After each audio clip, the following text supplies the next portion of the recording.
যে নবী করিম সাল্লাল্লাহু আলাইহি সাল্লাম বলেছেন মানুষের মৃত্যুর পর বারজাখী জীবন মানে হলো মৃত্যুর পর কবরস্থ হলে কবরে বা মানুষের ধ্বংসাবশেষ যেখানে যে অবস্থায় থাকে সেই জীবনটাকে বলা হয় হলো বারজাখী জীবন। বারজাখী জীবনে আল্লাহ রাব্বুল আলামিন মানুষকে জান্নাতি হলো জান্নাতের নেয়ামত আর জাহান্নামী হলো জাহান্নামের শাস্তি তাকে ভোগ করান, এবং সেটা অলৌকিকভাবে হয়, অদৃশ্যের বিষয়, আমরা সেটা অনুভব করতে পারি না। একজন মানুষ আগুনে পড়ে ছাই হয়ে গেছে, তার ধ্বংসাবশেষ ছাইয়ের সাথে মিশে গেছে, ওই অবস্থায় আল্লাহ রাব্বুল আলামিন তাকে জান্নাতি হলে জান্নাতের নেয়ামত ভোগ করাবেন, আমরা যেটা টের পাবো না, মাটির সাথে মিশে গেছে, ওই অবস্থায় আল্লাহ তাআলা জান্নাতি হলে জান্নাতের নেয়ামত ভোগ করাবেন, জাহান্নামী হলে জাহান্নামের নেয়ামত তাকে ভোগ করতে বাধ্য করবেন, কারণ সে বারজাখী জীবনে আছে। আল্লাহ বলেছেন ওয়ামিন ওয়ারাইহিম বারযাখুন ইলা ইয়াউমি ইউবআসুন, মানুষের মৃত্যুর পর কিয়ামতের আগ পর্যন্ত যে জীবন থাকে এই জীবন বা এই পিরিয়ডটাকে বলা হয় বারজাখী জীবন। এই বারজাখী জীবনে একজন মানুষ যদি জান্নাতি হন, অর্থাৎ জান্নাতের সাথে তার কানেক্টেড করে দেওয়া হয় তার কবরকে, তখন সেই ব্যক্তিকে জান্নাতি হিসাবে যেই ক্লাসের জান্নাতি, যেই শ্রেণীর জান্নাতি, হঠাৎ করে তার জান্নাতি হিসাবে তার শ্রেণীটাকে উন্নীত করে দেওয়া হয়, প্রমোশন করে দেওয়া হয়। তিনি অনুভব করতে পারেন যে আমি এখন আর আগের জান্নাতে নাই, বরং তার চাইতে আপার ক্লাসের জান্নাতে আছি। তখন সেই ব্যক্তি জিজ্ঞাসা করেন, হাদিসটি ইবনে মাজাহ বর্ণিত হয়েছে, সে ব্যক্তি জিজ্ঞাসা করেন ফেরেশতাদেরকে, কোত্থেকে এটা হলো আন্না হাযা, এই যে আমি আগে যে নেয়ামত ভোগ করছিলাম এখন আমাকে আপার ক্লাসের জান্নাতি করা হলো, আমার নেয়ামতের ধরন উন্নীত হয়েছে, আমি বুঝতে পারছি, কিন্তু আমি তো মৃত্যুবরণ করেছি, আমার তো আর আমল করে জান্নাতের নেয়ামত বাড়ানোর বা আমার ক্লাসকে উন্নীত করার ক্ষমতা তো আর নাই, মৃত্যুর সঙ্গে সঙ্গে সব তো বন্ধ হয়ে গেছে।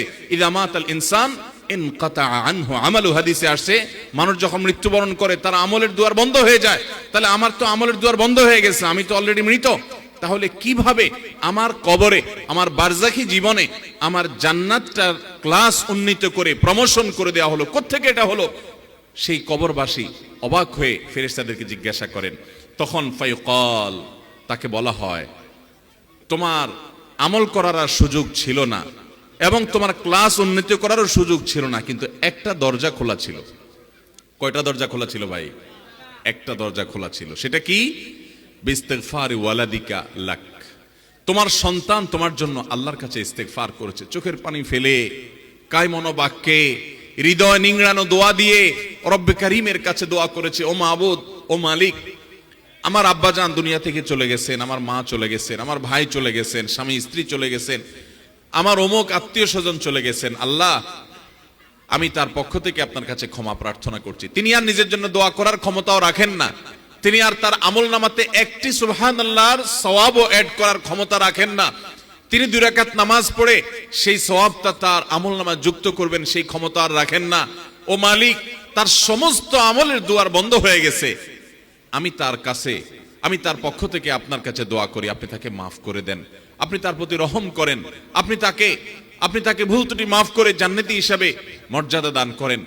যখন কোনো মানুষ তার প্রিয়জনের জন্য দোয়া করে, বিশেষ করে বাবা মার জন্য এভাবে দোয়া করে, নবী করিম সাল্লাল্লাহু আলাইহি সাল্লামের ইবনে মাজাহ বর্ণিত হাদিস বলছে যে ফেরেশতারা তখন ওই ব্যক্তিকে বলেন যে বারজাখী জীবনে তোমার যে জান্নাতের ক্লাসকে উন্নীত করা হলো, তোমার জীবিত সন্তানরা দুনিয়া থেকে তোমার জন্য যে দোয়া করছে, সেই দোয়ার কারণে তোমার এই মর্যাদা বৃদ্ধি করে দেওয়া হলো।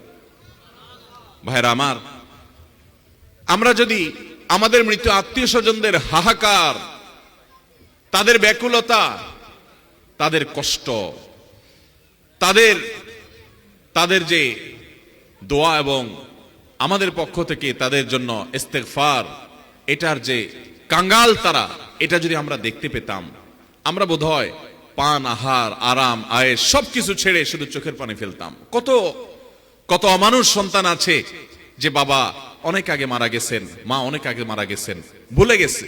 কবরগুলো যত পুরাতন হতে থাকে মানুষ প্রিয়জনকে তত ভুলতে থাকে, কবরগুলো যত পুরাতন হতে থাকে মানুষের স্মৃতি থেকে আপনজনরা তত দ্রুততার সাথে হারিয়ে যেতে থাকে, অথচ তারা প্রতিটা মানুষ প্রতিটা মুহূর্তে দোয়ার মুখাপেক্ষী। মোহতারাম হাজিরিন, অতএব আমাদের বাবা, আমাদের মা, আমাদের আপনজন দুনিয়া থেকে যদি চলে যায়, তাদের জন্য আমাদের সবচেয়ে বড় করণীয়, মূল করণীয়, প্রধান করণীয় হলো যে আমরা তাদের জন্য আল্লাহর কাছে দোয়া করব। কি করব? ইনশাআল্লাহ দোয়া করব। দেখুন মৃত ব্যক্তির দোয়া কত বেশি দরকার। আল্লাহ রাব্বুল আলামিন একজন মানুষের মৃত্যুর পর সর্বপ্রথম যে আমলটি আমাদের জন্য রেখেছেন তা হলো আমরা দ্রুততার সাথে তাকে গোসল দিয়ে তার জানাজার ব্যবস্থা করব। এই জানাজার নামাজের মধ্যে আমরা মুর্দার জন্য কি করি? সালাতুল জানাজা, এটা মূলত মুর্দার জন্য দোয়ার নামাজ, এটা দোয়ার আয়োজন মূলত। এটাতে রুকু সিজদা না, এটা পূর্ণাঙ্গ সালাতই না, নামাজই না, এটা মূলত পুরো আয়োজনটাই হলো মুর্দার জন্য দোয়ামূলক।